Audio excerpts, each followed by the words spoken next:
Okay, hello everyone. Welcome to the talk for our case study on Spiritquest. It's a short film that we created, and we will talk about it a little bit. Why we used it for with Blender, what happened. So I will get into it. So first, thanks for all of you coming by. It's quite crowded. I'm happy about that. So who we are? Actually, we are Mountaineer Animation. We are a small team of animators, usually who work on feature film in Maya. So then the question came up, why are we here? When we started, like a year ago, we were thinking about, okay, let's do something. We were looking for a little bit of downtime at Mountaineer Animation, so we were like, what can we do? We want to do something fun that we didn't usually do.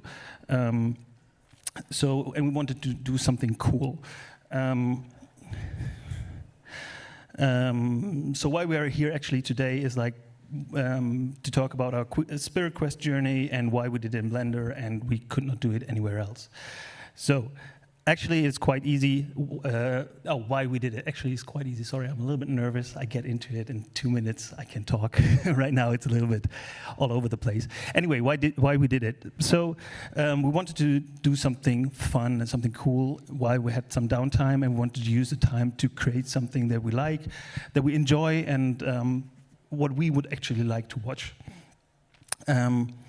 And at the same time, we had like this creepy room in the office, and we usually been there just in lunchtime, and some of us were watching some short films during lunch, and we were talking about it, how cool it is, and why couldn't we do something like this? And then everyone was like, well, usually the short films that we watched were student short films, so they have more time, they have no regulation, money issues, so it's always like, they can do whatever they want with a lot of freedom. But we watched some Blizzard stuff or some League of Legends stuff, and that is amazing. So we were like, but yeah, we would like to do something like that as well. So why couldn't we do it? And then we had already an idea for a small Christmas card. Because it was like, I don't know, something late summer, and we were like, oh, we want to make a Christmas card for all our customers and everything, and it's just one character who do something funny, and then yeah, it's quite easy peasy, like 1 or 2 days of work, and then we were like, maybe we can take this character and make a short film out of it. And so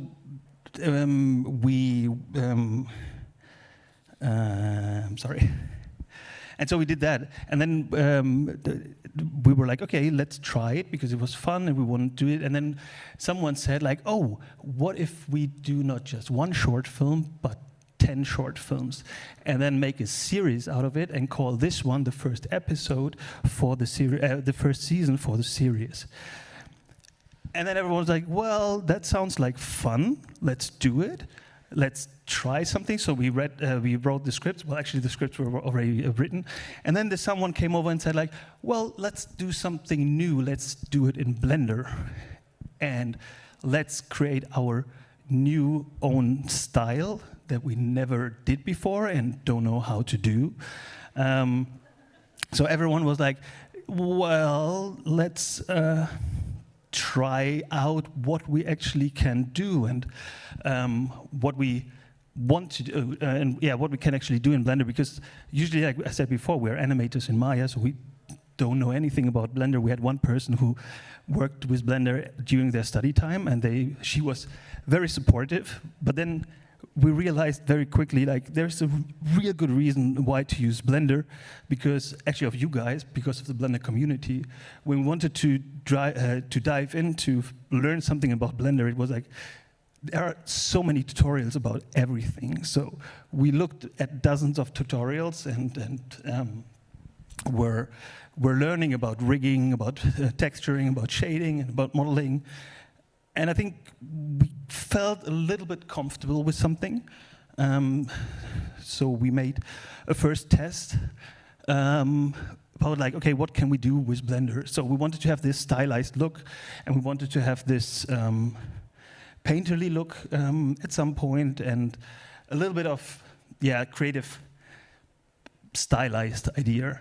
And actually last year we went to the BlenderCon with this image and with this small footage and showed it around, and we're like, oh, look, we did this, what do you think? Is it okay for Blender?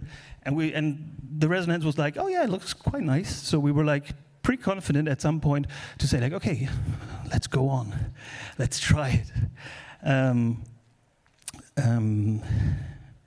Yes, and then actually there was the second reason why Blender is such a great tool, because we were sitting, I think I was sitting here in exactly the same room, and there was a talk from Simon Thomas, I think it was Simon Thomas, yes, and he was talking about a tool with what you can like draw and make painterly look on Blender, and we were like, ooh, that's exactly what we wanted to do. And actually, the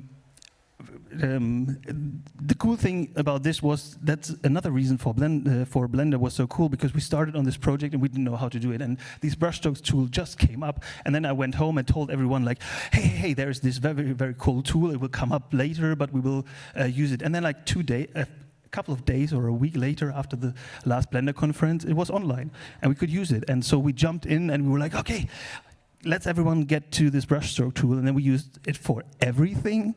And I can tell you, you shouldn't use it for everything.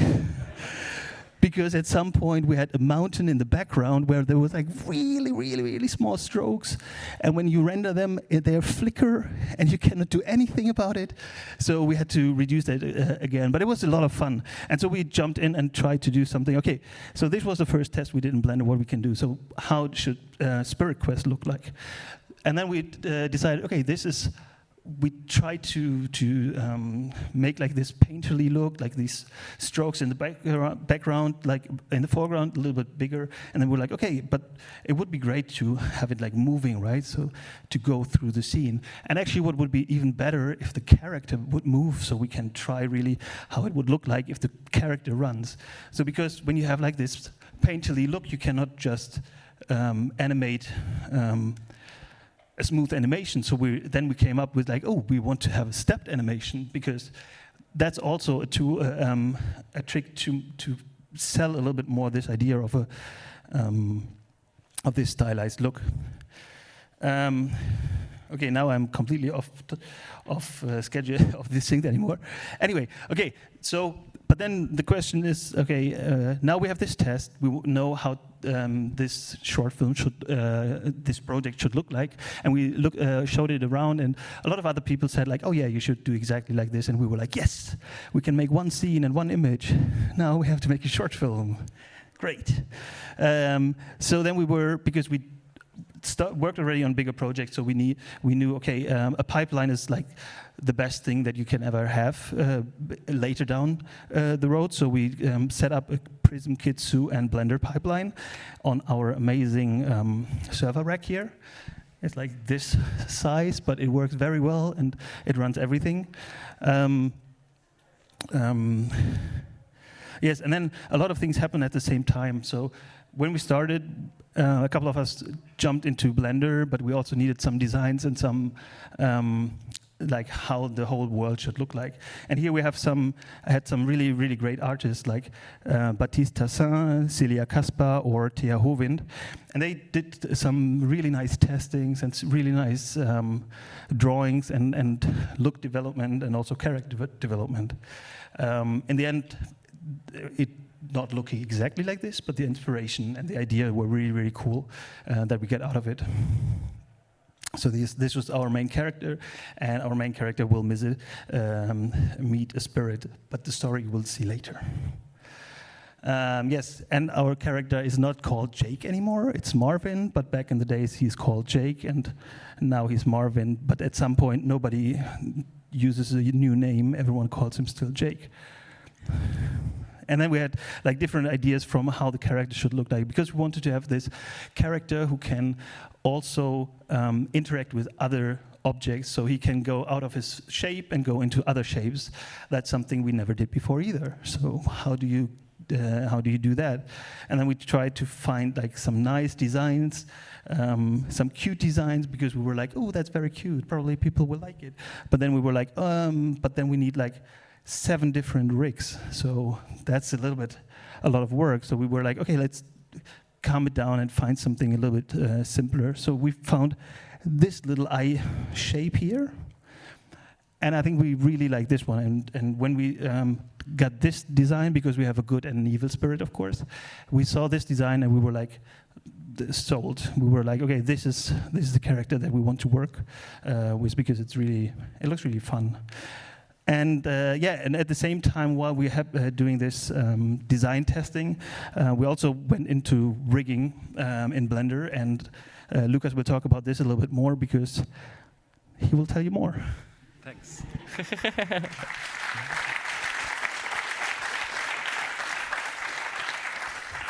Yeah, I'm Lukas, and I was responsible for the rigging part. And it was really challenging for me because, like, to switch from Maya to Blender. So I thought in the beginning, okay, I can use the same principles and the same methods to do it like I do it in Maya, actually. But I was figuring it out, no, it's not the same, it's really, really different. And what I did, I opened Blender. I had no clue. I never worked with Blender before, and I was responsible for rigging, or no. But that was okay. And the first thing, like, I was really lazy not to watch so many tutorials. So I was very naive, and we created a really simple camera rig, but not in a pose mode way with an armature and stuff like that. Just with empties. I thought, like, we can do that. And I created like an empty, and then I parented it to another empty and stuff like that. And yeah, we've got many problems with that, because every time you're doing that, the translations weren't zero out. So you need to use like the parent without inverse and all this kind of stuff. But in the end, we created actually the first like a camera rig where you can move like the camera, and you have like the focal depth, and you can change it without going too deep into the two settings and stuff like that. So after that, I went to Timo and said to him, yes, we can do everything in Blender, let's go. Although I had no clue about the pose mode and about everything. But it was amazing. It was an amazing thing to do. Yes, that was really fun.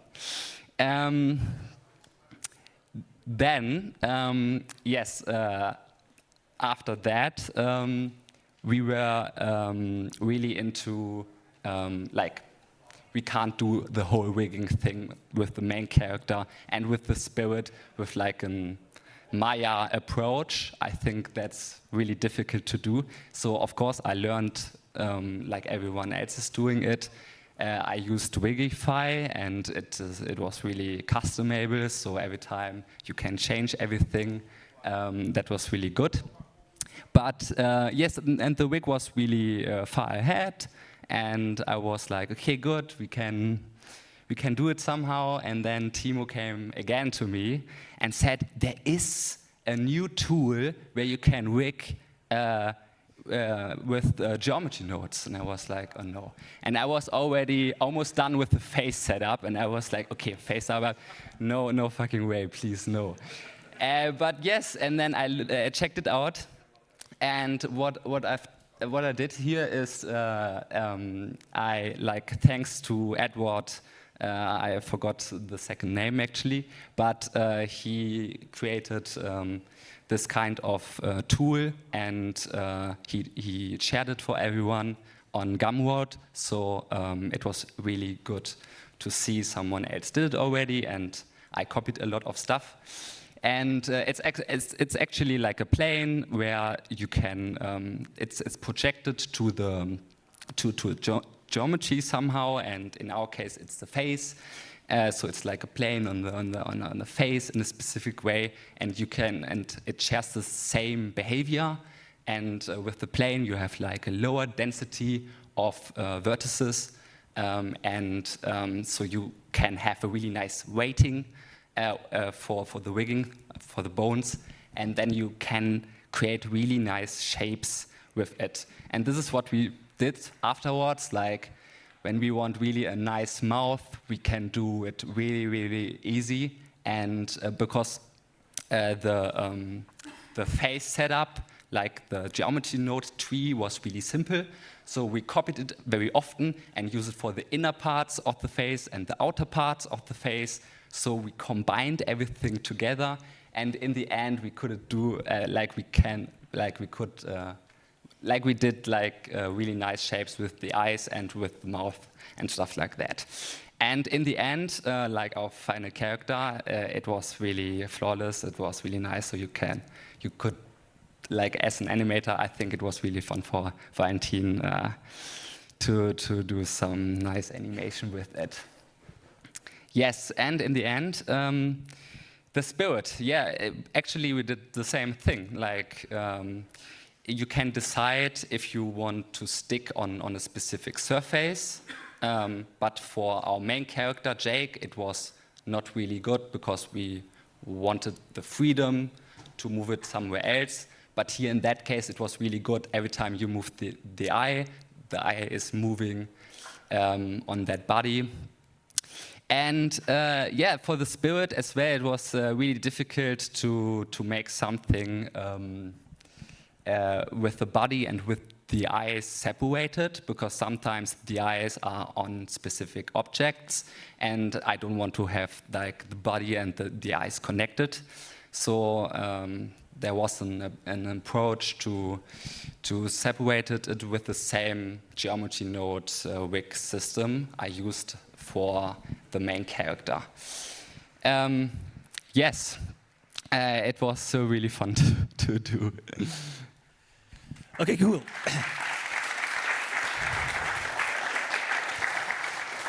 Yes, and so now we had a rig, but at the same time we had to do like the sets and the models and the props that we used, and Iris will talk about that for a second. Hi, I'm Iris. I'm the one that has a little bit of knowledge of Blender from before. I'm that person. And yes, I will take a step back because I actually started working mostly on the shading. So I went in and looked at a lot of tutorials. I looked into a mixture between normal brush strokes and the Voronoi noise to like mix up something that looks like it's painted on. But then Timo came back from the BlenderCon and was like, brushstroke tool. And we're like, brushstroke tool. So we went to the brushstroke tool, we started modeling, we started using the shading. And then me and Mo started to work kind of separately next to each other, and then we looked at the stuff and we're like, it doesn't look the same because you can do a lot of different looks with the tool, which is amazing. But we were like, okay, we need a set of rules. So we had like a certain specific rules of like, that you can see here that we applied, not a lot of specular stuff, mainly the same brush strokes for the same type of material, and stuff like that. And we also figured out that you don't always have to cover the full object with strokes, because it can give like a more rougher look. And we actually like to go for the rougher look. Like for us, it felt like the way to go because it felt right for us. Exactly. And then in the modeling department was also one of the harder things was actually that to find the line between going high enough resolution that it doesn't, like that the geometry doesn't poke through the brush strokes, because those are also just planes, but also not going too high resolution because you will not see any other details underneath the brush strokes. So that was like trying to figure out how to find that level. Yes. And then with that, I was also like looking into geometry nodes actually, which was very fun because I didn't get to really during school. So it was like a really cool stuff of like going in and figure stuff out. I created some like tree generators, some flower generators, some stone generators. In the end, we just use the trees. But you know, I learned with the other things. And then we like also scattered them. And we've also figured out that if you have like shaded objects and you scatter them, it might also scatter the brushstrokes differently. with the geometry. So you have to scatter collections and then it works. But also then we also figured out that we shaded them afterwards, after we applied the scattering, so it was redundant anyway. But yes, that was also very nice because when we shaded them afterwards, it was way more rough. So it looked more like a detail in the background, which it was supposed to be, because the scattering trees were just in the background, the front trees were shaded individually. Which is also a thing that we did was, as you can see them, this is actually how we actually render our trees, and this is with the geometry underneath. So in the end, our trees actually didn't have any geometry that got rendered, because having like a very rough, like using the brushstroke tool very rough on the surface can give like a really cool painterly style of a tree without having the geometry underneath. Yes, and with that, we can go to the characters, where we go to the next problem, that for the skin, we kind of did not have a lot of control over the brush strokes, and we like really were like struggling. As you can see here, that it was like going off and it like deformed horribly as well. Yes. So for that, we actually went back to our original thing. So we did a painted normal map that you can see on top with the Voronoi noise. Like we went back to our original shader with just a hand-painted, like normal map actually, and not just textures. Yes. And also at this point, I would really like to shout out to one Sunflower with like creating the paint system add-on. Like, you saved my sanity for this project, because like doing the texture with that thing, amazing. I also like fucked up. I don't know if I can say that. I bloodied up our main character with that one as well. Yes. And then also a point to the eye shader, because our eyes are actually not modeled, but it is a model thing, but it is a shader tree that you can see on the bottom that I used. I used gradient textures to create the layers, and like then also like combined it again with the same Voronoi like / normal map texturing that we did in the beginning, because brushstrokes would just be, it's too small to actually get anything done with them.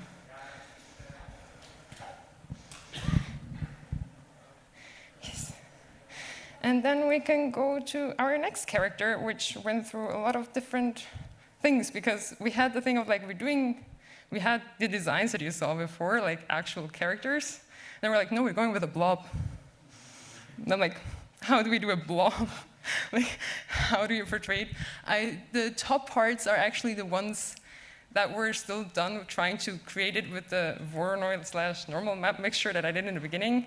Like trying to create a slightly like see-through thing. I used like alphas to mix in to get like kind of still a brushstrokey kind of feel, but like it still looked weird. And then the brushstroke tool went in, and I like did this stuff in the middle. But we were still in the end, we were like, no, we want to go more gradient-wise. So I went back to volumes, and that is the result that we have. And I used different volumes stacked on top of each other with like noise on top of it, and also an animated noise that it gives like this wobbling effect that you will see later. And yes, and for the eyes for the spirit, we actually started trying to do like actual 3-dimensional eyes inside the volume, and gave up after a certain time, because like it was like, they're just planes now with also the same shader on as for our other character, and that worked well. So, and with that, we kind of had all our puzzle pieces together, and Timo could take over now again, because he also did the next step.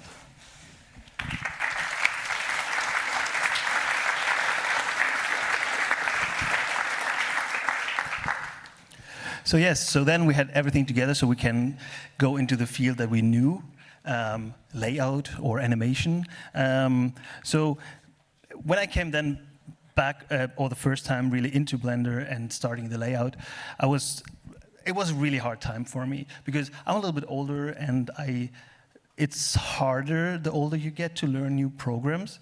And I started back in the days with Cinema 4D and Cinema 4D, and then went to 3ds Max, and then to Maya, and then now to Blender. And I was like, yeah, it will be fine, right? Every program is kind of the same, but a little bit different. So I will go into it. And then, of course, I switched to industry standard hotkeys, what was one of the biggest mistakes I ever did, because then I watched tutorials and I couldn't find anything. So I was like, okay, there is a reason why Blender has Blender setups and hotkeys and everything. So it took me like half a day, maybe a day, and then I was back on the Blender hotkeys, what was really, really nice. And then I started to go into it, and I wanted to take my usual approach with the graph editor for Maya to make a layout and everything, and it was so hard. And I was swearing, I cannot remember how often I swear at the program. And if you know, like Publico from the Blender log, you get a picture. He's like, I was like so frustrated. And I was a couple of times thinking like, okay, what if we take the animation and do it in Maya, and then we re-import the Alembic to Blender, and then we just render it like this? And then I remembered, but everyone else learned Blender already, and I will now like destroy this. So no, I had to get into the. So this is the good thing about if you have a project and you learn a new program, you have to learn the new program. So it's a good thing. And the bad thing is if you have a project with a new program, you have to learn the program, because no matter what, you have to do it, because otherwise it doesn't work anymore. And then I was like, okay. After 2 weeks, I think for me it was really hard, and then I got into it, and I had like some hotkeys I understood. I had some selection sets, and I could switch between pose and edit mode with a hotkey. It was really fun, and I could start to work. So it was about 2 weeks that I went into it, and I felt like more comfortable, and I felt more like fun. So I was feeling like I have fun doing this. I was probably not as fast as in other programs I worked before on it, but I was like, yeah, this is more fun than work, because you have hotkeys. You don't have to like always select the controller. You have hotkeys for everything. So that was really, really cool. And so I was into it, and then I started the first time.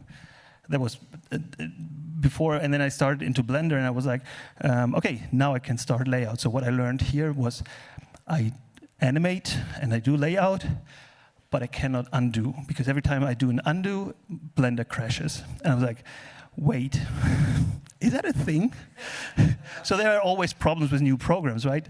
You always know, if you learn a new program, it's like you learn the program, but you don't know yet the flaws, right? You just with experience, you understand like this program doesn't work like this, so all the flaws that you think will come up later. So this was, and there are bigger and smaller problems, and then there are showbreaker. And for me, doing layout or animation without undos is kind of a showbreaker thing. So I was Googling in the internet and was like, okay, Blender undo issues crashed all the time.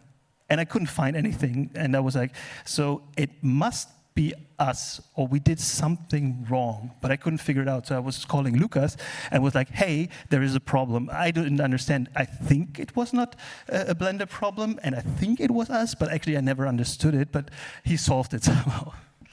Not really. And maybe it's fixed, but I don't know. For the layout, it was really important to have all the layout sets. And it was really important for us that everything is very clean and that the FPS is really good. And what we did with the shading with the modeling, we created the layout with a lot of instances in the geometry nodes. And that worked really good. So I thought this is a good approach, because we had many stones, many trees, many mountains, and we created the whole scenes Iris showed us, and then we put like everything together, and then we have this weird undo issue that every time when you press undo, you wait really long, like 1 second, 2, 3, and after 8 or 10 seconds, it's really terrible. And yeah, and I think I have no clue. I think it's the spaghetti code of Blender. I don't know what happened, but every time like you're doing something else, like you animate something, and then you're pressing undo, and for some reason, everything what is inside the layout set, they're doing some crazy stuff with the instances of the geometry nodes. And what we did that, we applied everything for the layout and the animation part.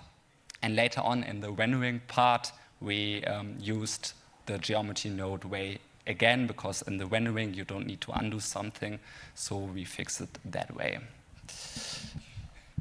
Yes, and then we could I could do the layout, so it was a lot of fun. And here is like the first layout that we did in the project. So we wanted to have this character, yes. Okay, there's sound actually, but you don't want to.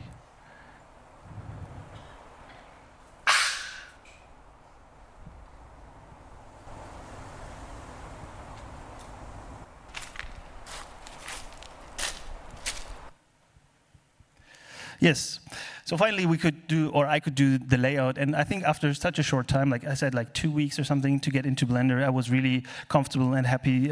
I could do everything what I wanted to do in the layout. I wasn't restricted anymore by anything. I was just thinking like, okay, I don't want to spline it out in the end, but then I realized, oh, we make like this not spliny animation style, what is very, very helpful for us. So I could animate everything in step in the layout, and then we got someone else for the animation, so I didn't have to deal with that either.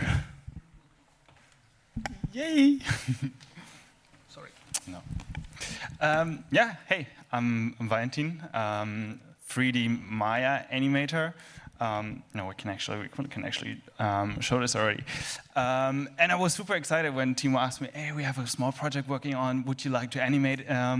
Here, and I was like, yeah, for sure. A new animation project, that is always something we're looking forward for. And we're doing it in Blender. Is that okay for you? I guess, yes.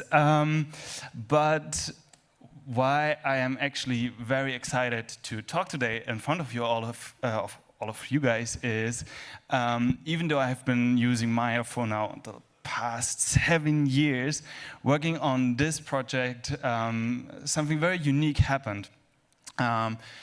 When you get into animation and you read the first books, it's like, it's the illusion of life, and you want to bring your characters to life.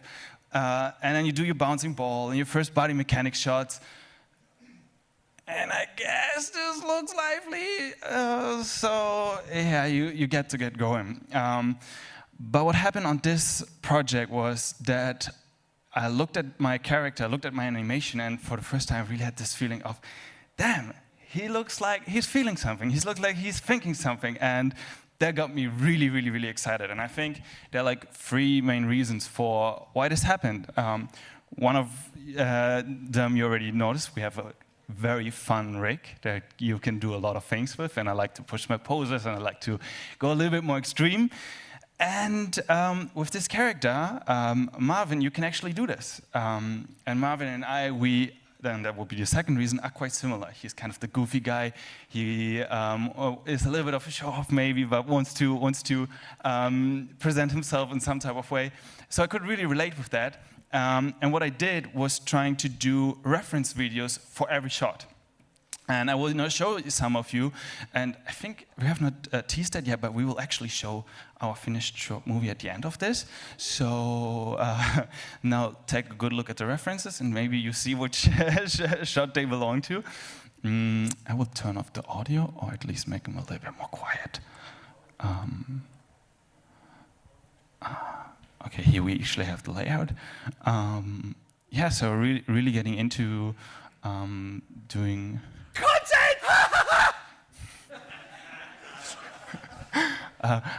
Just that one more time, but maybe. Oh, sorry for that. Yes, and what was this one with sound? Okay. We'll make it a little bit quieter. Yes, and what is amazing, I don't know if you have ever tried to import an image sequence into Maya. It's like you need to do a PNG sequence, then load it in, and it has to have the right naming convention. And what is amazing about Blender is that you can just drag and drop your videos into your sequence, have moved them around, and use them as clear references, which I pretty much did for all my shots. So I could, have my ideas, experiment them, show them to the team, see how they feel about it, and then work them into the shot. But of course, not every shot can be performed. And what I was super excited to try out in Blender is the grease pencil tool to actually thumbnail my animation. And we have Marvin here rolling in the back. First I do the bouncing ball version of it. Then I do like a stick figure version of it, slowly getting into it. And then, use our beautiful rig of Marvin. And that was a very, very fun experience. So for someone who has worked and animated in Maya for quite a long time, it was an absolute pleasure to switch and have some things that have been difficult actually be quite easy in Blender. And yeah, that was amazing. Thank you.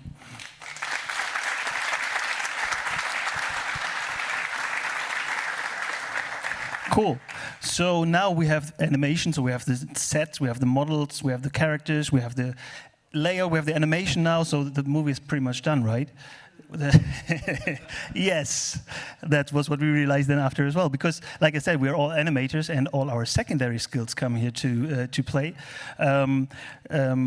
So this time it was lighting and comp, and actually the fun part about this part is all comes together, right? So every mistake that you made before, every time when you like cheated before, someone will find out now. And this is the very moment when our own, how do we call her? Breaststroke gardener joined the team as well. So yes.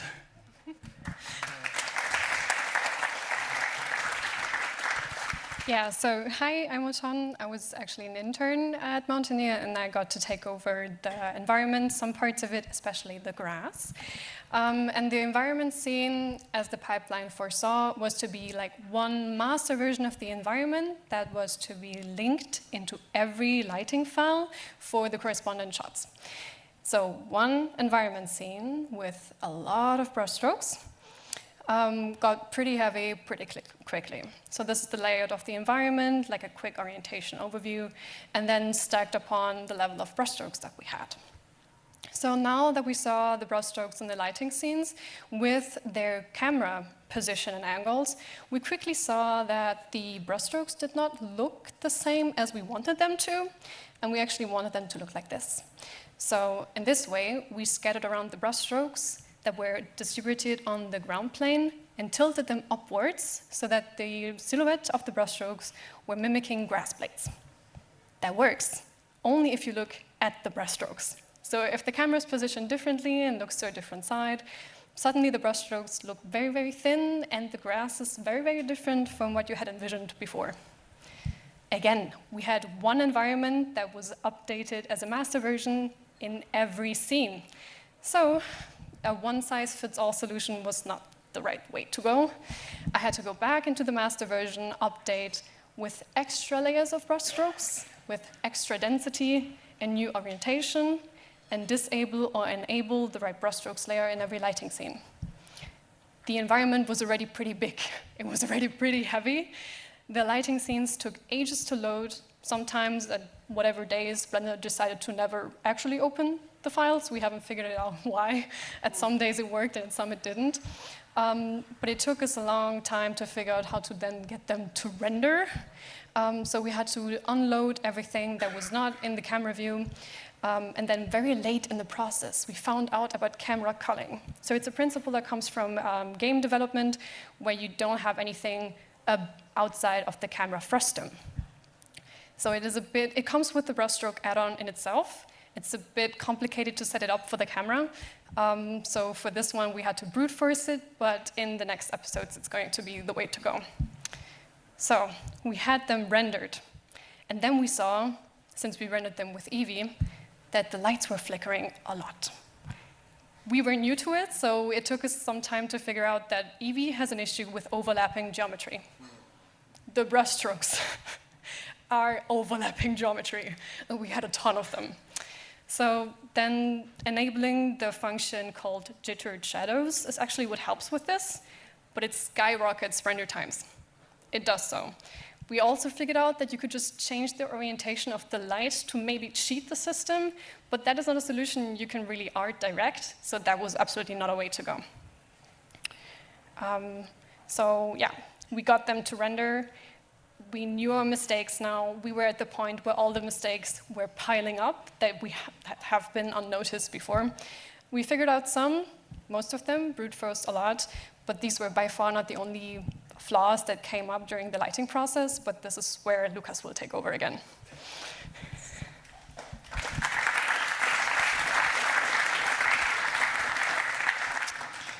We had many lights in our scene, and we worked with Blender 4.2 on that time. And one big thing was light linking.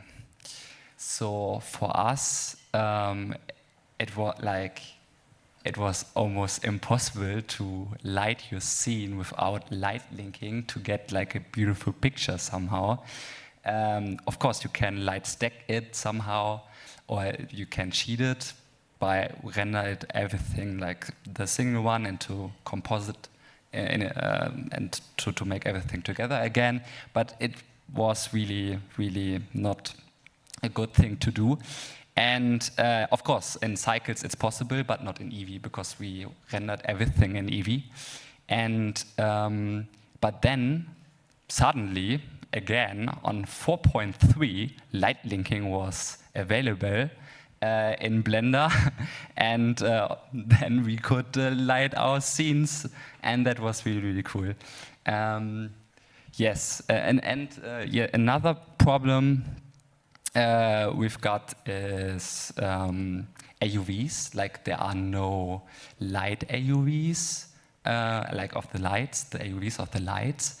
I usually know from Maya, like you have different AUVs, and then you can, like in the compositing tool, you can put everything together, and then you have the same picture in the end.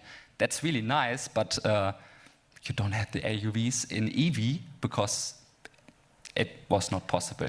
So what we did is we created many layers, and we used a lot of crypto matter to change everything in the compositing tool. We used Nuke for that, not Blender, because it was really time consuming in the end, and I had no power to learn it. But yeah, feel free to speak with me. Maybe you can convince me to learn it somehow. Yeah. And then we had many layers, and we put everything together. Yes, and that's it. Okay, cool.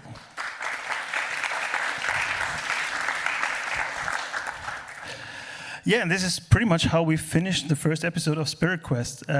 All that we talked about, I think it's fair enough now to show it to you. What we did, no, this is different. This is not, let's go, I think it's this one. Yes. So I will put it a little bit up. So this is it pretty much. Can we switch the lights off by any chance? Just to have this cinema feeling? Yes, right. Okay, cool. So actually, what I didn't mention about it, so this project was supposed to, or we will release it on social media, so it will never be like in the cinema. So this is like probably the only time when you see it in the big screen. So it's the first time we see it on the big screen as well. So I'll come in the middle to you because I want to see it as well.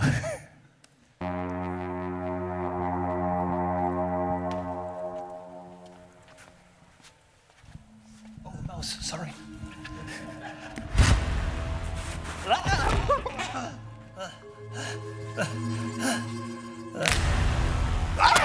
Okay, let me tell you how I ended up here. Actually, it started on a quite nice day. Oh, what do we have here? Okay, stay. Sometimes I feel that only the wind and beautiful nature really understand my desires. One more time.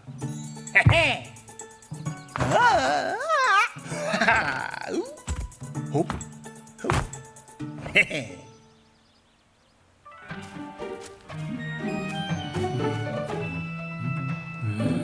That's not it.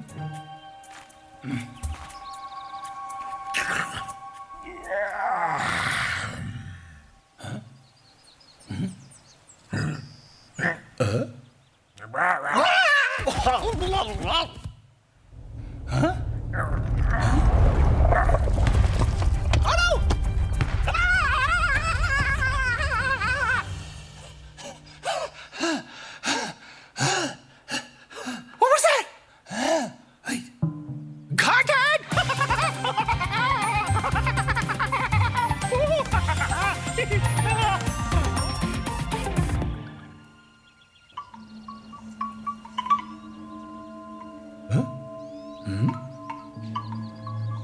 Hello? Is anyone here?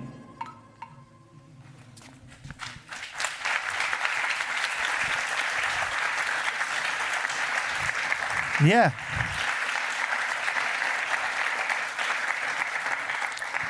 So that's it. That's what we were talking about and what we were working on. I think now everyone can give like 2 quick notes maybe of what they learned on LinkedIn, on the project, if you want to, if you have the time, or we can open a Q&A. Okay, let's do a Q&A then. We learned a lot of things, but in the end, I think we will continue working on Blender because I think for us, the experience was really, really nice, and especially for small projects, it's like super cool. You try out something, you can really fast learn something new, and you can play around with it. And like I said, it felt a lot like playing, and even though most of us have like, it was a secondary skill, I think what we did, we are really proud of, and I think we can be. So, yeah, thank you very much for listening, and if you have any questions, feel free to ask.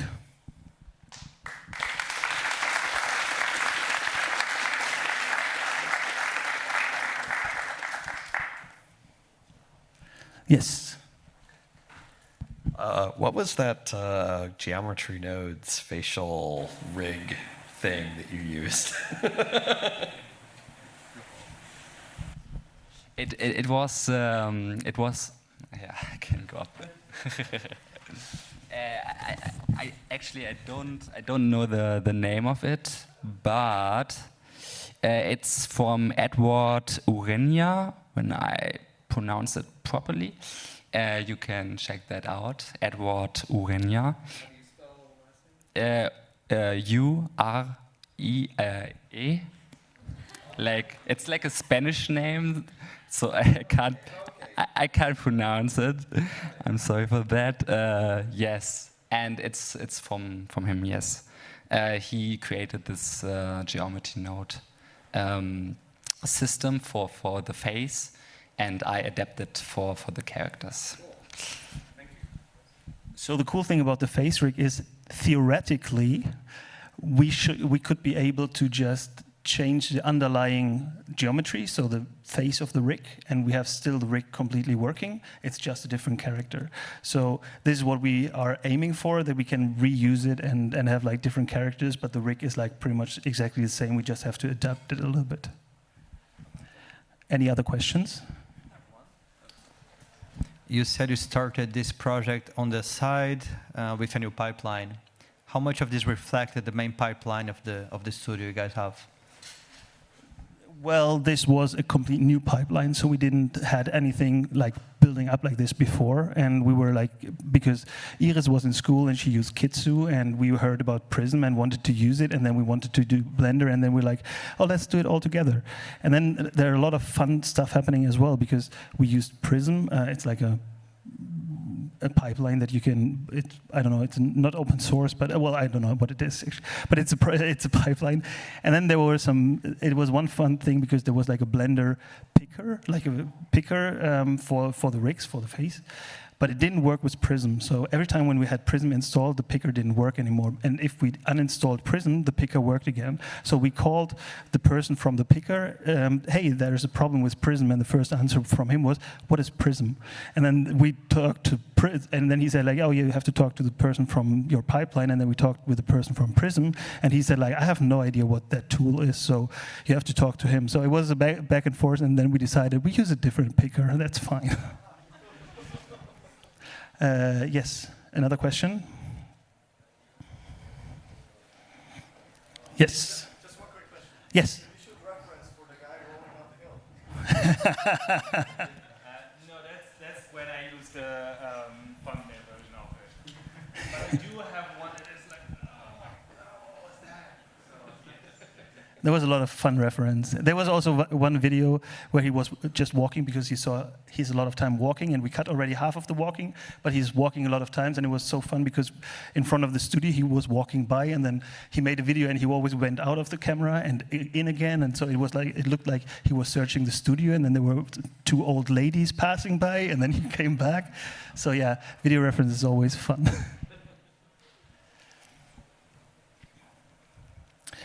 Any last questions?